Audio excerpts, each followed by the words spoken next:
Troisième épisode, au château de Bruyères.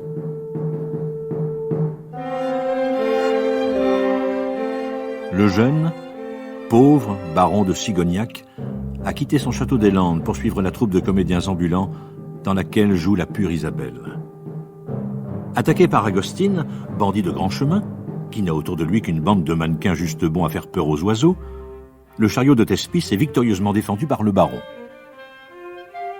Isabelle se fait une amie de la petite protégée d'Agostine, Chiquita, en lui offrant un collier de perles fausses. Enfin, la troupe est arrivée chez le marquis de Bruyères qui, séduit par les charmes de Zerbine, a convié les comédiens à venir se produire chez lui.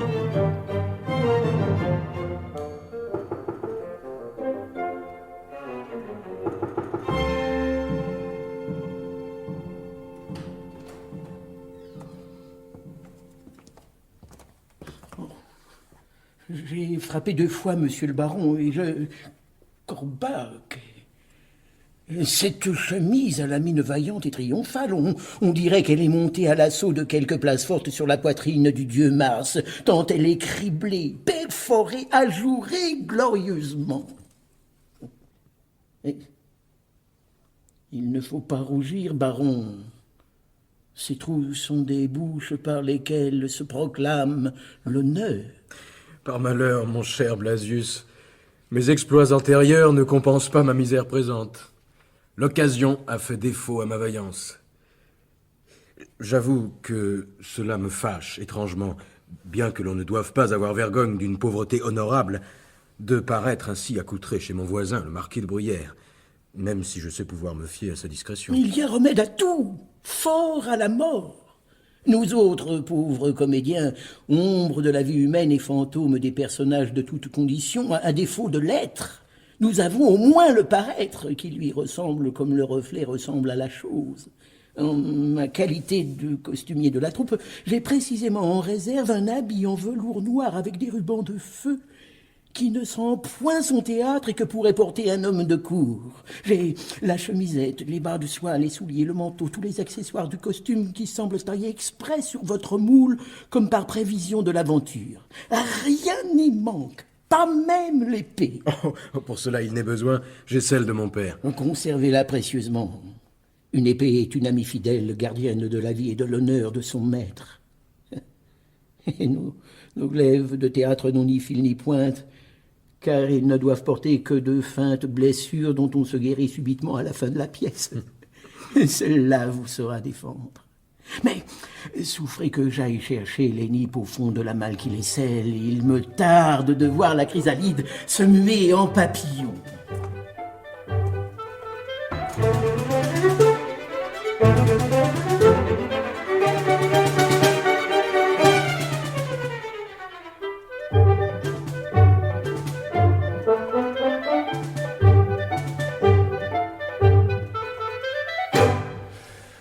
Depuis quelques années, je vis retiré de la cour et ne suis pas au courant des nouveautés. Il me serait difficile de porter un jugement sur toutes ces pièces excellentes que vous vous proposez de nous représenter, mais dont la plupart me sont inconnues.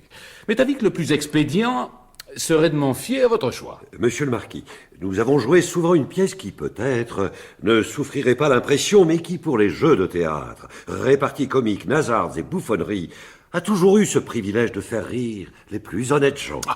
N'en cherchez point d'autre. Comment s'appelle ce bienheureux chef-d'œuvre? Les rodomontades du capitaine Matamor. Bon titre, sur ma foi. Et la soubrette, a-t-elle un beau rôle? Le plus coquet et le plus coquin, monsieur. Et Zerbine le joue au mieux. C'est son triomphe. Oh, Blasius. Bien. J'ai donné des ordres pour qu'on débarrasse à l'orangerie afin d'y établir le théâtre. On a dû y porter des planches, des tréteaux, des tapisseries, des banquettes et tout ce qui est nécessaire pour arranger une représentation à l'improviste. Surveiller les ouvriers, peu experts en pareils travaux. Ils vous obéiront comme à moi-même.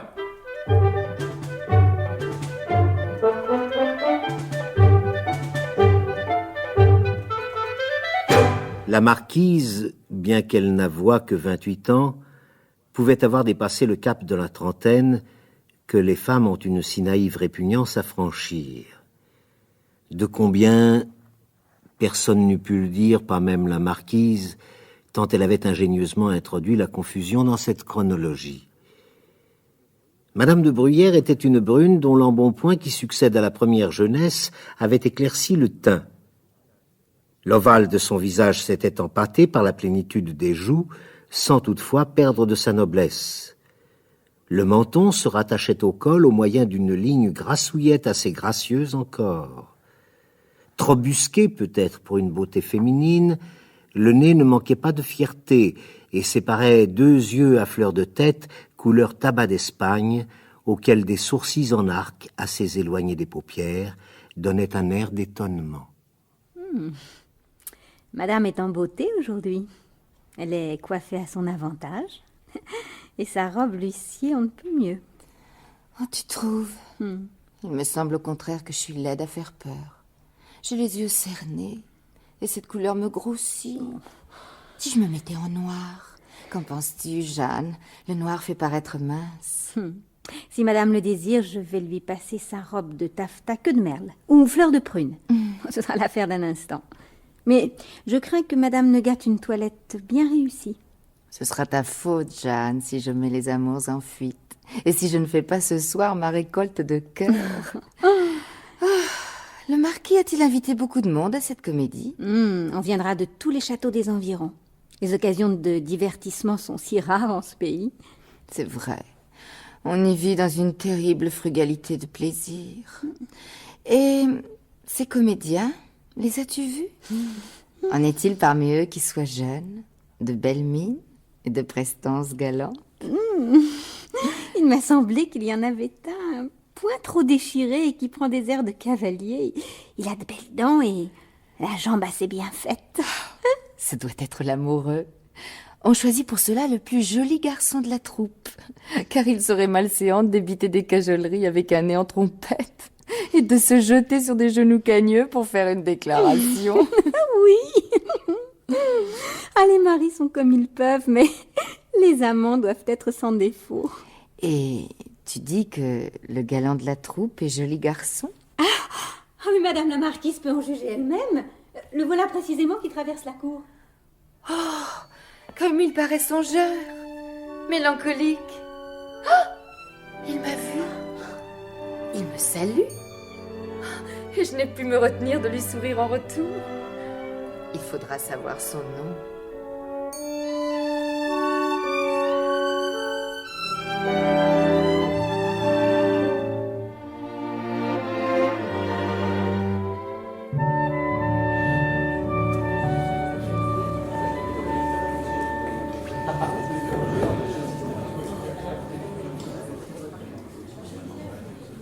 Vous êtes magnifique, monsieur le baron.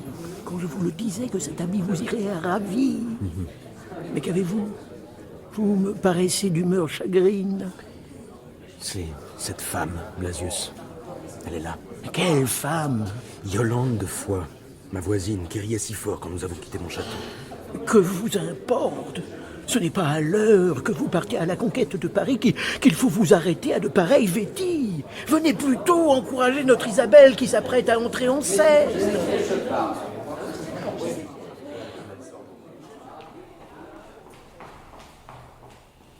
Jeanne, où vas-tu comme cela? Que monsieur le marquis veuille bien m'excuser, je vais finir d'habiller ma maîtresse. Ah, très bien, oui, tu fais bien. Sinon, elle sera en retard pour la comédie. Mais j'y cours, monseigneur. Non, attends. Qu'as-tu donc dans la main? Rien du tout, monsieur. Oh, la jolie menteuse. Donne. Une lettre adressée à madame la marquise. De qui la tiens-tu? De monsieur Léandre. L'amoureux de la troupe? Que peut-il bien écrire à ma femme? Ah oui, sans doute. Lui demande-t-il quelques gratifications? C'est bon, va, je répondrai moi-même. Surtout, ne dis rien à la marquise. Ces baladins sont parfois si impertinents. Et, gâtés par les indulgences qu'on a, ne savent point se tenir à leur place. Oui, monsieur.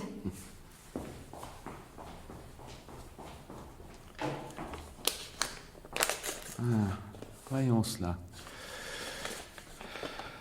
Madame, ou plutôt déesse de beauté. Bon début. Ne vous en prenez qu'à vos charmes incomparables de la mésaventure qui vous attire. Ils me forcent par leur éclat à sortir de l'ombre où j'aurais dû rester enseveli et à m'approcher de leur lumière. Oui. Je ne suis hélas qu'un pauvre comédien, mais quand même, je serai duc ou prince, comblé de tous les dons de la fortune. Ma tête n'atteindrait pas vos pieds, et il y aurait tout de même envers votre splendeur et mon néant la distance du sommet à l'abîme. Pour ramasser un cœur, il faudra toujours que vous vous baissiez. Oui. Le mien est, j'ose le dire, madame, aussi fier que tendre, et qui ne le repousserait pas, trouverait en lui l'amour le plus ardent, la délicatesse la plus parfaite, le respect le plus absolu et un dévouement sans bornes.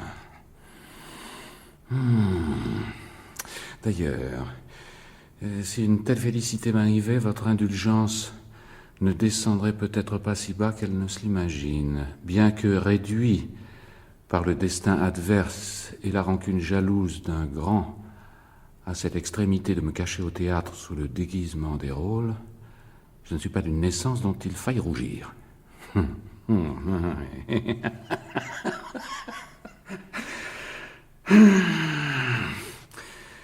Qu'un signe le plus léger me fasse comprendre que ma hardiesse n'a pas excité en vous une trop dédaigneuse colère, et j'expirai sans regret, brûlé par vos yeux sur le bûcher de mon amour. Ah, mon ami, tu souhaites une réponse. Eh bien, tu ne l'attendras pas en vain.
C'est un homme excellent, plein de qualité.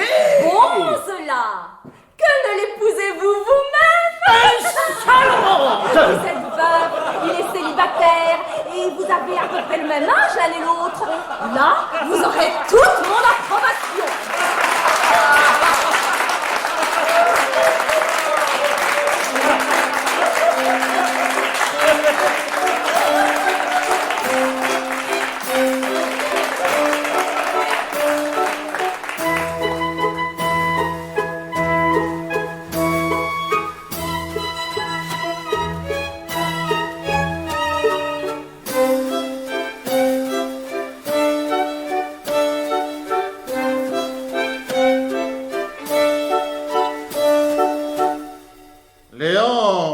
As-tu dit? Oh, Scapin, ne répète pas ce nom exécrable et exécré. où je vais, de malheurage décrocher le soleil, éborgner la lune, et prenant la terre par les bouts de son essieu, la secouer de façon à produire un cataclysme comme celui de Noé. Faire à ma barbe la cour à Isabelle, la dame de mes pensées. Damnable Godelureau, ruffian patibulaire, galantin de sacs et de cordes, où es-tu, que je te fende les naseaux, que je t'écrive des croix sur la figure, que je t'embroche, que je te larde, que je te crible, que je t'effondre, que je te désentraille, que je te piétine, que je te jette au bûcher et disperse tes cendres. Marcher sur mes brisés. Monsieur Léandre, est-ce vous? Mais oui, c'est moi, que me veux-tu? Est-ce bien vous? Puisqu'on te le dit. C'est que je ne voudrais pas me tromper. J'ai une lettre pour Monsieur Léandre. La marquise, elle m'a répondu. Donne vite, il faut que j'entre en scène. Rival de Matamor. Comme vous le dites trop bien pour mon repos, les déesses ne peuvent aimer que des mortels. À 11 heures, quand tout dormira, ne craignant plus l'indiscrétion des regards humains, Diane quittera les cieux et descendra vers le berger Endymion.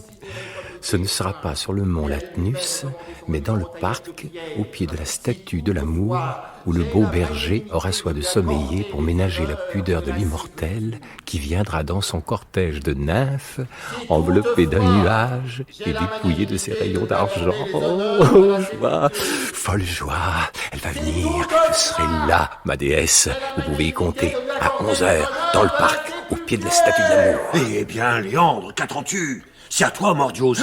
Mon Dieu! Ah! Enfin! Monsieur, savez-vous que je suis le capitaine Matamor, appartenant à la célèbre maison Cuerno de Cornazan. Je descends dompté par les femmes. Descendez de la lune si cela vous amuse. Que m'importe ces pilevesées.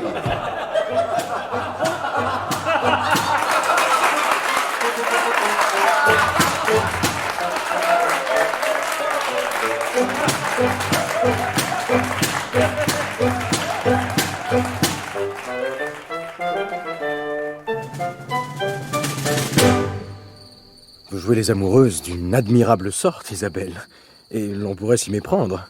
N'est-ce pas mon métier? Et le directeur de la troupe ne m'a-t-il pas engagé pour cela? Sans doute, mais comme vous aviez l'air sincèrement éprise de ce fat qui ne sait rien que montrer ses dents comme un chien qu'on agace et faire parade de sa belle jambe. C'est le rôle qu'il voulait. N'ai-je d'ailleurs pas conservé la modestie d'une jeune fille bien née? Si j'ai manqué en cela, dites-le moi, je me corrigerai. Oh, non, vous sembliez une pudique demoiselle, soigneusement élevée dans la pratique des bonnes mœurs, et l'on ne saurait rien reprendre à votre jeu si juste, si vrai, si décent, qu'il imite à s'y tromper, la nature même. Mon cher baron, voici que les lumières s'éteignent. La compagnie s'est retirée et nous allons nous trouver dans les ténèbres. Jetez-moi cette cape sur les épaules et veuillez me conduire à ma chambre.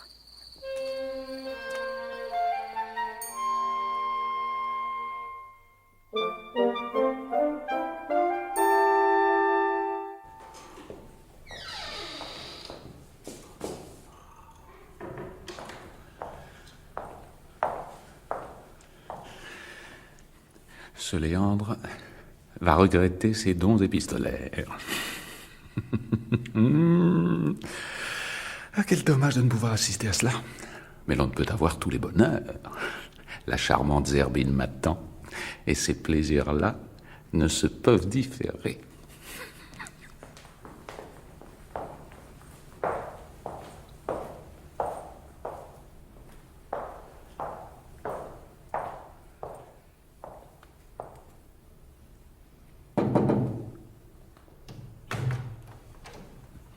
C'est moi.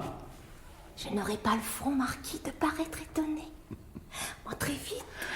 N'êtes-vous pas chez vous?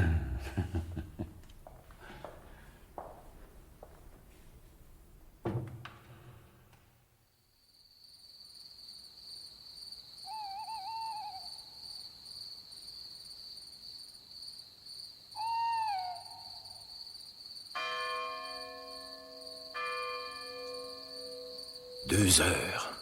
La marquise tarde vraiment. Diane laisse un peu trop longtemps le berger Endymion les pieds dans la rosée. Eh? Rien. Ni personne. Si la marquise ne se hâte pas de venir, au lieu d'un galant plein d'ardeur, elle ne trouvera plus qu'un amoureux transi. Ces attentes où nous sommes morfons ne valent rien aux prouesses de Cythère. Mais voyons. Monsieur, non. Arrêtez. Je ne peux même pas crier. On viendrait, on questionnerait. Avec les compliments de sa grâce. Adieu, monsieur.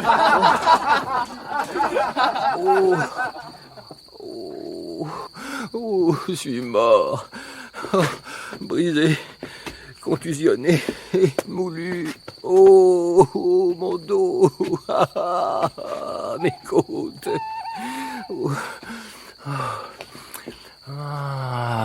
Mais je comprends.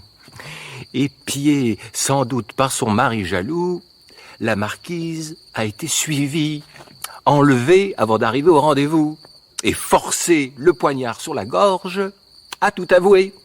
Je la vois, à genoux, échevelée, demandant grâce au marquis forcené de colère, répandant des pleurs à foison. Pauvre chère âme.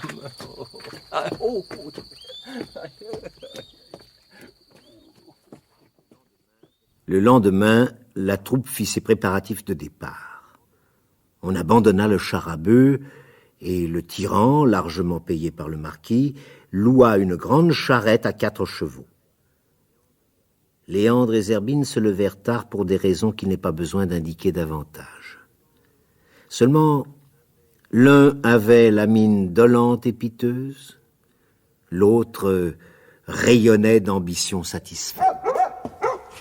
J'ignore s'il y a quelque effet de magie là-dessous, Zerbine, mais il me semble que le poids de ta main l'a doublé. De la magie, ouais, créature.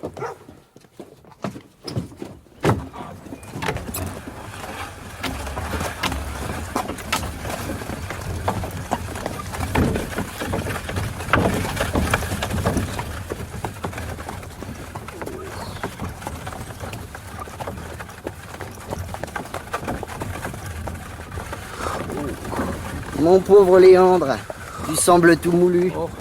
On dirait que ton lit était fait de bâtons croisés et non de matelas douillet. Tu as la mine abattue, le teint maladif et l'œil poché. De tout ceci, il apparaît que le seigneur Morphée ne t'a pas visité cette nuit.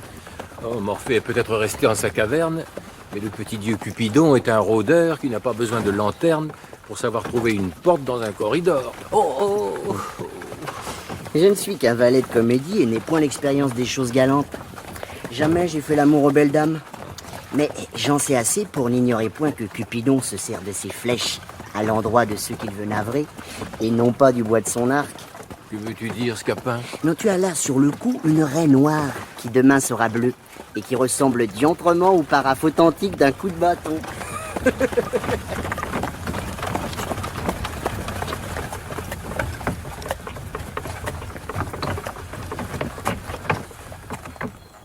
Pourquoi s'arrête-t-on? Nous étions attendus à ce carrefour, il me semble. Qu'y a-t-il, cher baron? 2 hommes et 3 mules, chère Isabelle. Par Dieu, voilà un galant équipage.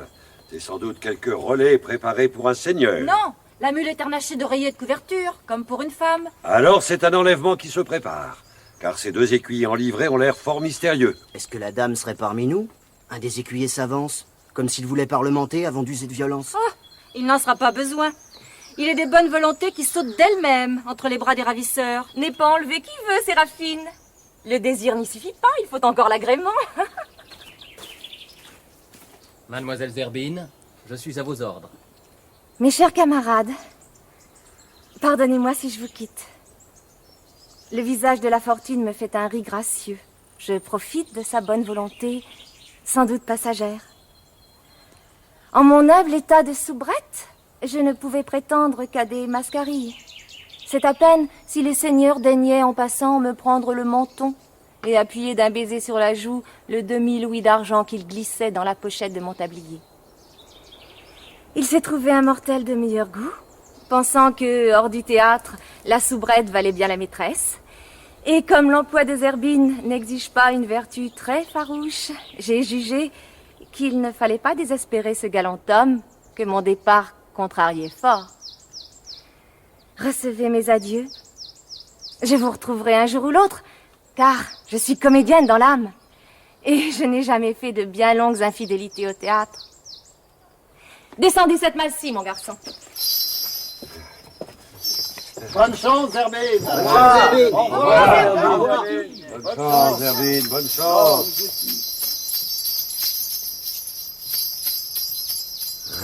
Ce départ est fâcheux. Il faudra ajuster dans les pièces les rôles de suivante en duègne ou chaperon. Chose moins plaisante à l'œil qu'un minois fripon. Mais Dame Léonard a du comique et connaît à fond les tréteaux. Nous nous en tirerons quand même. Allez, en route!